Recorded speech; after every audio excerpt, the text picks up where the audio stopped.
चीन के राष्ट्रपति का मॉस्को का दौरा रूस के लिए राहत भरा रहा, लेकिन क्या वाकई चीन का साथ रूस के लिए किसी डूबते को तिनके के सहारा जैसा है? चीन क्या वाकई उसकी उम्मीदों पर खरा उतरेगा? आखिर शी जिनपिंग की रूस के राष्ट्रपति व्लादिमीर पुतिन के साथ गहरी होती दोस्ती वाकई रंग लाएगी?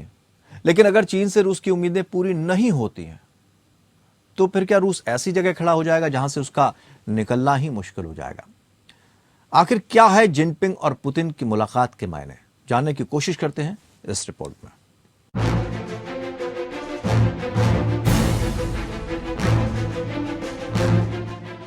रूस यूक्रेन की जंग के खत्म होने के कोई आसार नजर नहीं आ रहे हैं, लेकिन इस युद्ध के जारी रहने से अंतर्राष्ट्रीय स्तर पर सभी देशों के बीच जो नए समीकरण बन रहे हैं वो किसी नई सुनामी के संकेत दे रहे हैं। फिलहाल वर्तमान में अंतर्राष्ट्रीय मीडिया में इन दिनों जो खबर सबसे ज्यादा सुर्खियां बटोर रही है वो है रूस के राष्ट्रपति व्लादिमीर पुतिन और चीन के राष्ट्रपति शी जिनपिंग की मुलाकात। जिनपिंग यूक्रेन पर रूस हमले के बाद पहली बार मॉस्को पहुंच रहे हैं। यही उनकी पुतिन के साथ मुलाकात फिक्स है। इस वक्त हर किसी के जहन में यही सवाल है कि आखिर यूक्रेन जंग के बीच पुतिन और शी जिनपिंग की मुलाकात के मायने क्या हैं? आपको बता दें कि जिस तरह अमेरिकी राष्ट्रपति जो बाइडेन का यूक्रेन का औचक दौरा रूस को आईना दिखाने के लिए था, ठीक उसी तरह जो बाइडेन को आईना दिखाने के लिए और अंतर्राष्ट्रीय स्तर पर रूस अकेला नहीं है ये बताने के लिए चीन के राष्ट्रपति शी जिनपिंग का ये दौरा भी बेहद खास हो जाता है और अमेरिका के लिए ये एक झटके के तौर पर भी हो सकता है। लेकिन ऐसा तब होगा जब रूसी और चीनी हित एक पटल पर हों। हालांकि ये इतना भी आसान नहीं है। फिलहाल शी जिनपिंग 20 मार्च 2023 को अपनी 3 दिवसीय दौरे पर रूस पहुंचे और दोनों नेताओं ने एक दूसरे के साथ बैठक की। आपको बता दें कि रूस यूक्रेन में जारी युद्ध के बीच जिनपिंग पुतिन के बीच होने वाली इस बैठक को काफी अहम माना गया है। चीन और रूस ने जिनपिंग की इस यात्रा को दोनों देशों की मित्रता को और प्रगाढ़ करने के प्रयासों का एक हिस्सा बताया है। वहीं दूसरी ओर क्रेमलिन ने यूक्रेन के लिए चीन की शांति योजना का स्वागत किया है और कहा है कि इसमें पुतिन और जिनपिंग के बीच वार्ता के दौरान चर्चा की जाएगी। अब ऐसे में सवाल ये उठता है कि आखिर दोनों राजनेता एक दूसरे से हो रही इस मुलाकात में चाहते क्या हैं? यहाँ ये समझना होगा कि दोनों नेताओं में कई समानताएं भी हैं। दोनों ही अधिनायकवादी नेता हैं जो ऐसे बहुध्रुवीय विश्व के विचार में यकीन रखते हैं जो अमेरिकी दबदबे वाला ना हो। शी जिनपिंग के दौरे में दोनों नेताओं के बीच द्विपक्षीय साझेदारी बेहतर बनाने और उसमें गहराई लाने के लिए एक समझौता होने की संभावना से इनकार नहीं किया जा सकता। नोबेल शांति पुरस्कार जीतने वाले पत्रकार दिमित्री मुरातोव का मानना है, पुतिन अपना गुट खुद बना रहे हैं। वो अब पश्चिमी देशों पर भरोसा नहीं करते हैं और अब वो शायद ऐसा कभी नहीं करेंगे। ऐसे में पुतिन सहयोगियों की तलाश कर रहा है और रूस, चीन और भारत समेत लैटिन अमेरिका और अफ्रीका के कुछ देशों के साथ मिलकर एक साझा किला बनाने की कोशिश कर रहा है।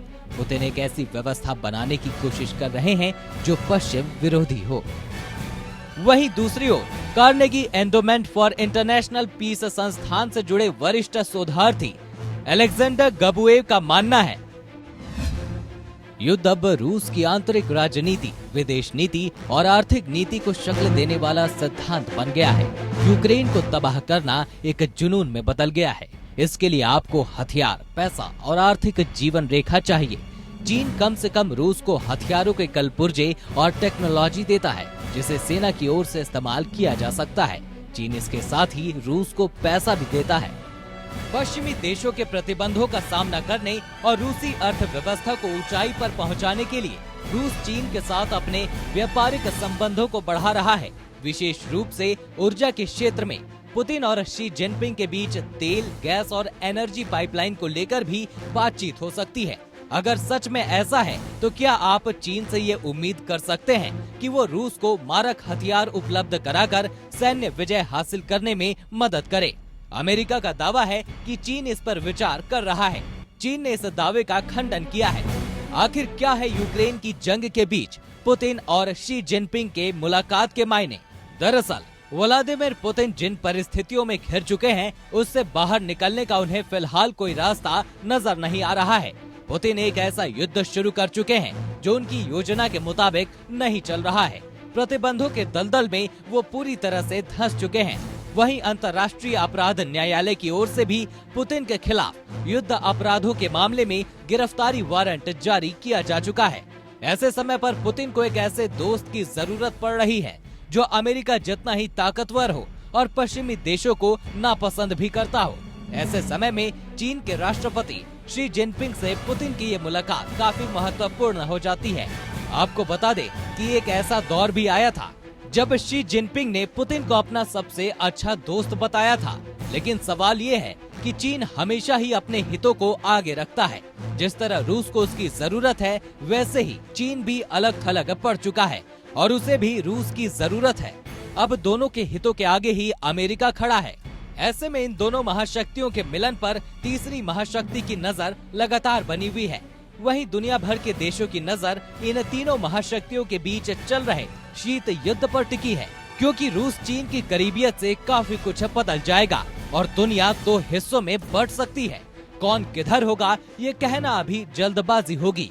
हालांकि चीन अब अमेरिका की तरह दो देशों के बीच मध्यस्थता कराकर खुद को शांति प्रिय और दुनिया का हितैषी बनाने की लगातार कोशिश कर रहा है। यही वजह है कि शी जिनपिंग यूक्रेन युद्ध में रूस यूक्रेन के बीच मध्यस्थता को लेकर भी चीन की अहम भूमिका हो सकती है। ऐसे में अगर चीन की मध्यस्थता से रूस और यूक्रेन के बीच युद्ध विराम हो जाता है तो ये अमेरिका के लिए बड़ी परेशानी का कारण बन सकता है।